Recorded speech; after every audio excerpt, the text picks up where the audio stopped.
अस्सलाम वालेकुम viewers. Channel ज़ैन Guraya vlog में खुशामदीद। मैं हूँ आपका होस्ट ज़ैन गुराया।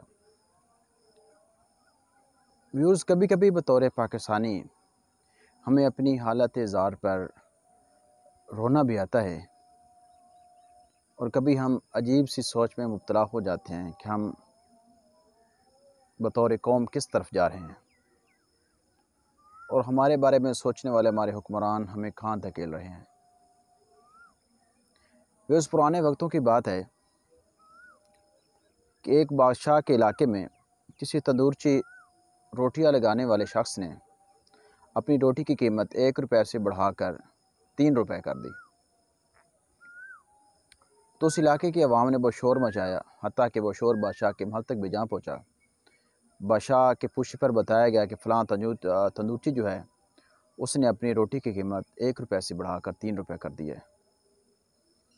बादशाह ने अपनी आवाम को मुतमईन किया कि मैं उससे इस बात की वजाहत पूछूंगा और आपको इंसाफ दूंगा। बादशाह ने उस तंदूरची को अपने महल में बुला भेजा और पूछा कि आपने ये कीमत क्यों बढ़ाई है।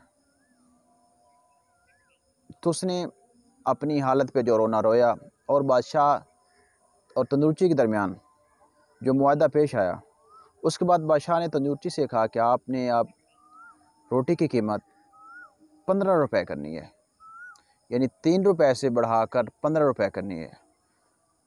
तंदूरची हैरान हुआ कि बादशाह सलामत, मैंने 2 रुपये रोटी की कीमत बढ़ाई है तो आवाम इतनी चीखी है, अगर मैं रोटी की कीमत 3 रुपये से बढ़ाकर 15 रुपये कर दूंगा तो उनका गम व गुस्सा कहाँ तक पहुँच जाएगा। बादशाह ने उससे कहा कि आप मेरी बात पर अमल करें, बाकी मेरा काम है, मैं जानूं और मेरा काम। लिहाजा तंदूरची ने रोटी की कीमत 3 रुपये से बढ़ाकर 15 रुपये कर दी। जब कीमत का सुना तो आवाम और ज़्यादा मुश्तिल हो गई और जोश और जज्बे के साथ बादशाह के महल के सामने आकर उन्हें एहतजाज किया। बादशाह ने पूछा कि वजह क्या है, तो उन्होंने बताया कि आपने कहा था कि आप तंदूरची को समझाएंगे। तंदूरची ने बजाय रोटी की कीमत कम करने के 3 रुपये से बढ़ाकर 15 रुपये कर दिए। बादशाह ने ज़ाहिर ही बहुत गुस्सा किया और फ़ौरन अपने वज़ीर मुशीर को भेजा कि उस तंदूरची को पकड़ कर मेरे दरबार में लाया जाए। तंदूरची दरबार में आ गया तो बादशाह ने कहा कि मैंने आपसे कहा था कि आपने रोटी की कीमत कम करनी है, तो आपने बजाय रोटी की कीमत कम करने के 3 रुपये से बढ़ाकर 15 रुपये क्यों कर दिए।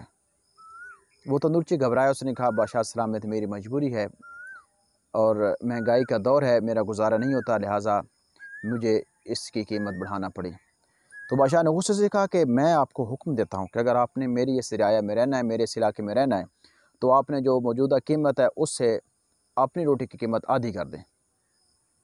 वो बहुत चीखा कि उसने कहा बादशाह सलामत, आप मेहरबानी करें, मुझ पर रहम करें, आलिजा मेरे बच्चों पर रहम करें और आप रोटी की कीमत जो मेरी मौजूदा कीमत है उसे कम करके आधी ना करें।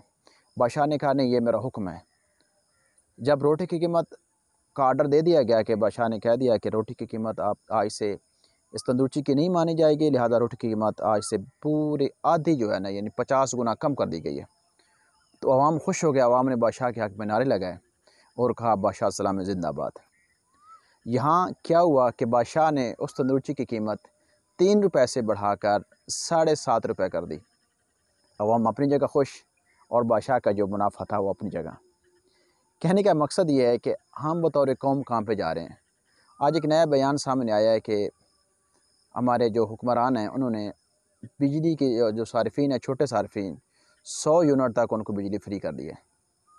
बहरहाल ये उनकी अपनी पॉलिसी, हम इस पर डिस्कस नहीं करते, लेकिन इस एक बात पे हमें सोचना ज़रूर पड़ता है कि हम बाहर से IMF से कर्ज़े लेके आते हैं और अपनी आवाम को ये सहूलियत दे रहे हैं, तो इसका वबाल और इसका जो दबाव है, इसका जो वज़न है, किस पे पड़ेगा। हमारी आवाम खुश है कि जी ठीक है, हमें 100 यूनिट बिजली फ्री दी जा रही है। मेरे ख़्याल में इसका एक तो असर इस पर पड़ेगा कि जो ज़्यादा सियाने लोग होंगे, अगर घर के 4 बंदे हैं तो उन्हें कोशिश करें कि हम 4 मीटर लगवा लें। यानी जो हमारी आवाम का तरीका है चोरी की वारदात, उन्होंने कहना है कि 4 मीटर लगवा लें, 100 यूनिट हो जाए तो हमारी बिजली फ्री हो जाएगी। उन्हें ये नहीं पता कि ये जो वज़न है, इसका बोझ है, वो पाकिस्तान के ख़जाने पे पड़ेगा। आपकी छोटी सी चोरी, आपकी छोटी सी चालाकी पाकिस्तान को कहाँ दे जाएगी।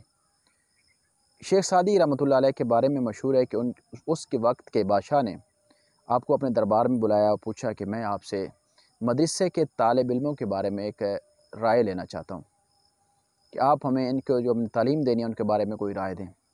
तो शेख सादी रहमतुल्लाह अलैह ने फरमाया कि आप ऐसा करें कि इन तालिब इल्मों को मदरसों में दीनी तालीम के साथ साथ कोई हुनर की भी सिखा दें।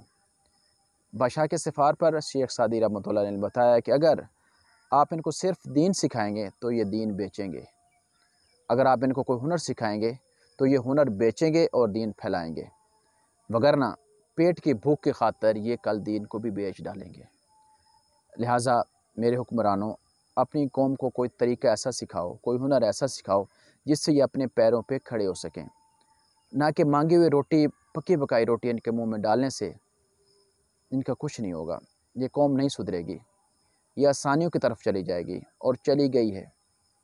मेरी गुजारिश है अपने आला हुक्मरान से, ये खुदारा पाकिस्तान की आवाम पे रहम कीजिए, इनकी हालत ज़ार पे रहम कीजिए और इन्हें कोई ऐसा फ़न सिखाइए, कोई ऐसा तरीका सिखाइए जिससे पाकिस्तान की आवाम अपने पैरों पे खड़ा होकर पाकिस्तान को दुनिया में अपना इसका मुकाम है और मर्तबा बुलंद कर सके। फिर उम्मीद करते हैं हमारी वीडियो आपको पसंद आएगी। अगर हमारी वीडियो पसंद आए तो हमारा चैनल ज़ैन गुलाब व्लॉग को सब्सक्राइब करें, हमारी वीडियो को लाइक करें, हमारी वीडियो पे कमेंट्स करें। मिलते हैं बहुत जल्द नई वीडियो में, तब तक के लिए अपना रखिएगा बहुत सारा ख्याल। अल्लाह निगहबान।